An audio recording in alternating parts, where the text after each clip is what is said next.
سلام، اسم من سامانه. داستانی که میخوام براتون تعریف کنم رو پدرم رضا برام تعریف کرده. پدرم در سال 1330 به عنوان سرباز معلم به یکی از روستاهای دور افتاده اردبیل اعزام شد. سالی که پدرم اعزام شد برف شدیدی اومده بود و جاده ها پر از برف بود و پدرم به سختی خودش رو به روستا رسوند که روستا هم انگار زیر برف دفن شده بود، اما چاره ای نبود و باید ماهای آخر خدمتش رو اینجا میگذروند. سربازی که پدرم به جای اون اومده بود به گفته پدرم لاغرندام و زیر چشمهاش گود شده بود و چهره خیلی شکسته ای داشت و با صدای لرزان می گفت نمون اینجا، انتقالی بگیر، برو، اینجا امن نیست، ذره ذره نابودت میکنن. و بدون اینکه منتظر جوابی از سمت پدرم باشه دور میشه و به حالت فرار کردن شروع به دویدن میکنه.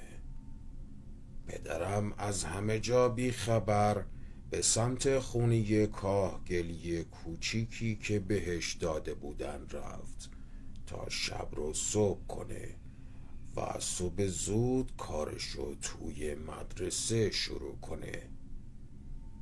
وقتی به خونه رسید بخاری روشن و همه چی براش آماده بود. با خستگی زیاد دراز کشید کنار بخاری و به سرعت خوابش برد. اما چند ساعت از خوابیدنش نگذشته بود که با صدای دویدن کسی رو سقف خونه از خواب پرید.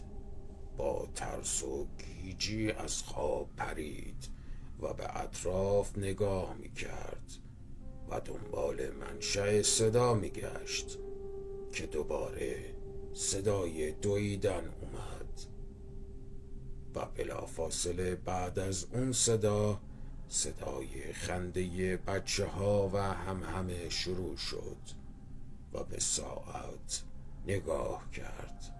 نزدیک 3 صبح بود. امکان نداشت خانواده ها اجازه بدن بچه هاشون این موقع شب از خونه بزنن بیرون. لباس گرمی پوشید و آروم از خونه خارج شد و اطراف رو چک کرد، ولی هیچ کسی نبود. همچنان صدای همهمه و خنده بچه ها می اومد. با ترس دوید توی خونه و صداها واضح تر شد. انگار دقیقاً بچه ها روی سقف می دویدن و می خندیدن. بابام با ترس و تپش قلب سری زیر پتو خزید و سعی کرد بخوابه و به صداها توجهی نکنه. فردا اول صبح بیدار شد و به سمت مدرسه رفت. روستا خیلی خلوت و خالی بود، برخلاف بقیه روستاهایی که حضور داشت و اول صبح همه روستایی ها مشغول انجام کار می شدن. وارد مدرسه شد و صدای همه بچه ها کل مدرسه رو برداشته بود. یاد اتفاق دیشب افتاد و باز ترس توی دلش افتاد، ولی سعی کرد خودشو آروم کنه و وارد کلاس شد. بچه ها هم با دیدن معلمشون سکوت کردن و نشستن. پدرم مشغول درس دادن شد و بین تایم استراحت 2 کلاس یکی از بچه ها به سمت پدرم میاد و میگه آقا اجازه، شما از جن نمی ترسین؟ پدرم لبخندی زد و دستش رو روی سر شاگردش کشید و با لبخند تو فکر اتفاقات دیشب بود که گفت نه پسرم، اینا همش داستانه. بلافاصله بعد از حرفش چراغا خاموش روشن شد و پنجره هایی که کاملا محکم بسته بودن با شدت باز شدن و به هم کوبیده شدن و صدای باد با یه صدای عجیب حرف زدن هم قاطی شده بود و توی کلاس میپیچید. بچه ها با صدای بلند جیغ می زدن و شروع به دویدن کردن.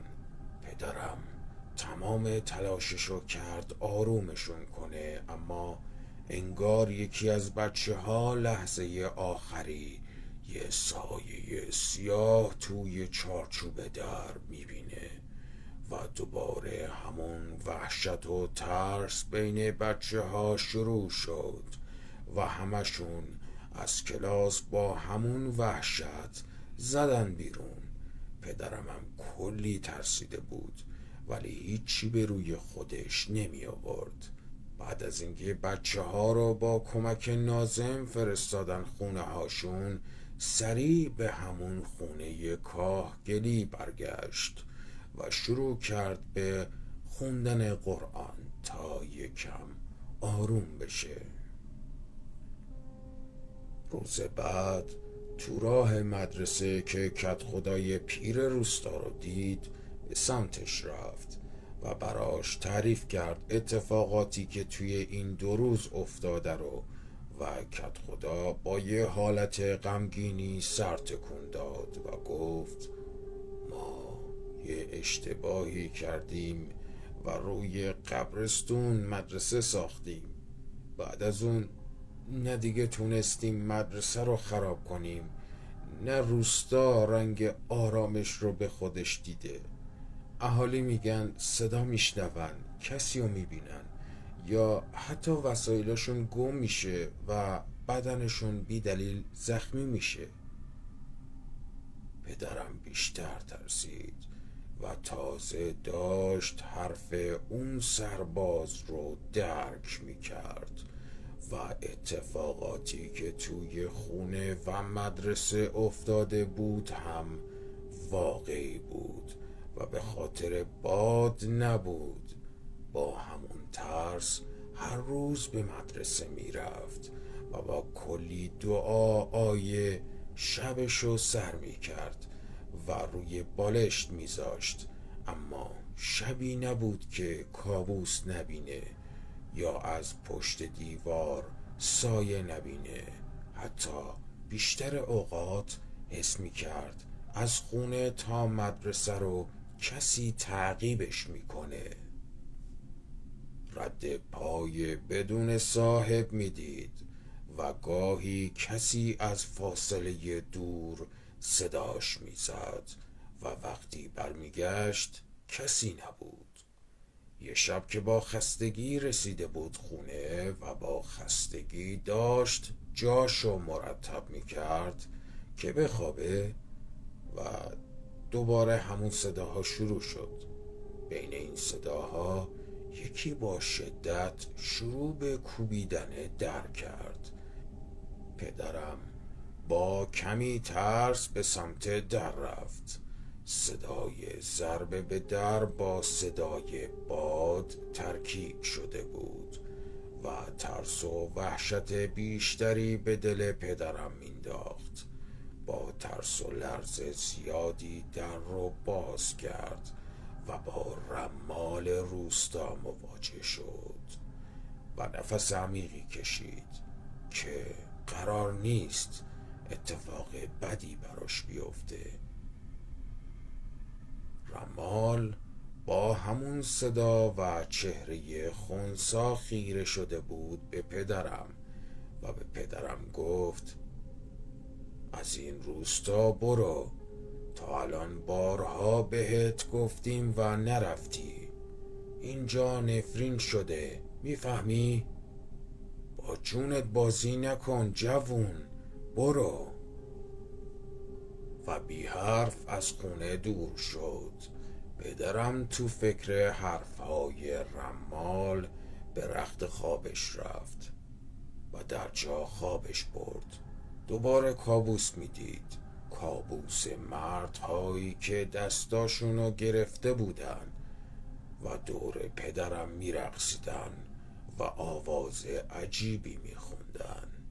پدرم میگفت میدونستم اینهایی که خوابشونو میبینم جن هستن، اما کاری نمیتونستم بکنم، چون اگه متوجه میشدن ازشون میترسم بیشتر اذیتم میکردن.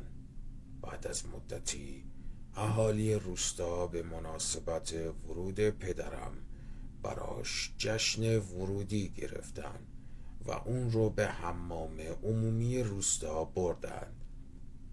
به محض وارد شدن حس سنگینی شدیدی رو روی قفسه سینه‌اش حس کرد، به حدی که نفسش تنگ شد.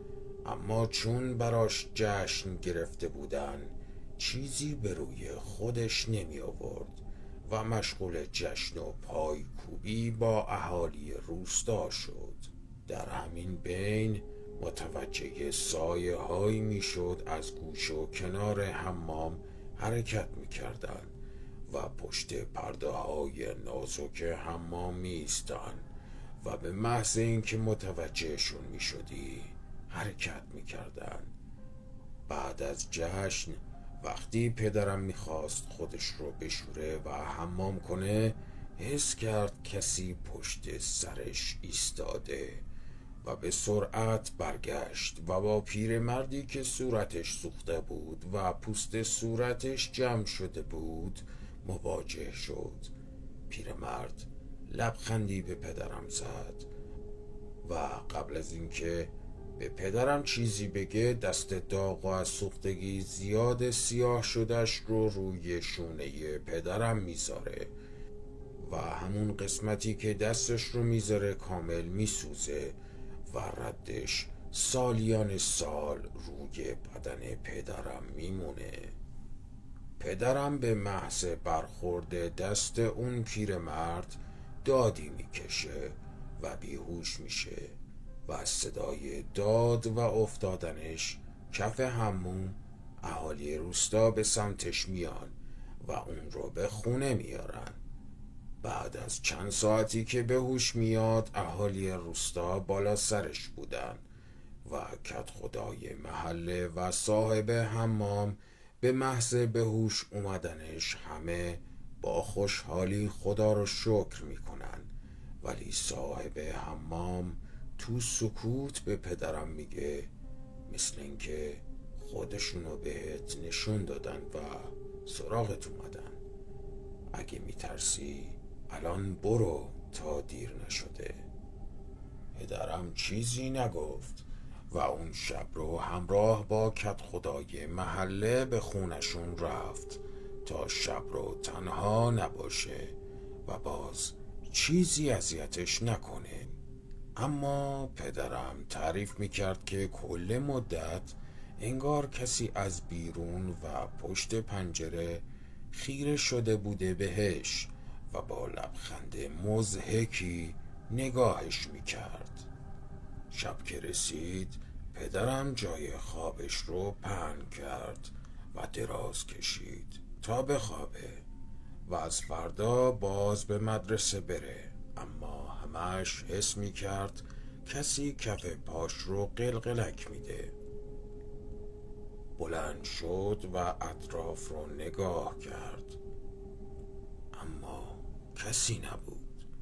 صدای خنده های ریز از گوشه گوشه خونه به گوش می رسید، صدای قدم زدن و انگار کسی حین قدم زدن ناخونهاش رو روی دیوار می کشه و می خنده. پدرم با ترس به اطرافش نگاه می کرد و چراغ نفتی که کنارش گذاشته بود شروع به سوسو زدن میکنه و اتاق تاریک تر میشه. با ترس شدیدی که داشته بلند میشه تا کمی نفت توی چراغ بریزه، اما انگار هرچی به سمت انبار قدم برمی داشته انبار هی ازش دور و دورتر می شده. با حس ترس و کلافگی شدید موهاش رو چنگ میزنه و برمیگرده سمت جای خوابش تا سعی کنه بخوابه و به محض اینکه پتو رو کنار میزنه پیرمرد کوتوله و سیاهی با چهره زشت و ترسناکی رو میبینه، شبیه همون کسی که از پشت پنجره بهش نگاه میکنه. بلند قهقهه میزنه و صداش توی گوش بابام اکو میشه و پدرم میگه انگار نمیتونستم حرف بزنم و صدایی از گلوم خارج نمیشد تا بتونم داد بزنم و کمک بگیرم. همون لحظه پیرمرد بلند میشه و دستاش رو بالا میاره و با ناخونهای بلند و سیاهش به پدرم اشاره میکنه و با صدای بلندی داد میکشه تو باید از این روستا بری. پدرم با ترس زیاد روی زمین میفته و با شدت خودشو عقب عقب رو زمین به سمت دیوار میکشه و نفس نفس میزده. پیرمرد با همون لبخند کریهش به سمت پدرم میاد و پدرم متوجه میشه از دهنش داره یه مایه لزج سیاه روی زمین میچکه. همون لحظه در خونه با شدت باز میشه و به دیوار کوبیده میشه و دو مرد قد بلند و لاغرندام وارد خونه میشن، در حالی که گرزهای بزرگی به دستشون بوده. دستهاشون به قدری بلند بوده که روی زمین کشیده می شده و گرز رو همراه خودشون روی زمین می کشیدن و به سمت بابام و با صدای بلند همون آواز عجیب غریبی که پدرم توی خوابش می دیده رو می خوندن.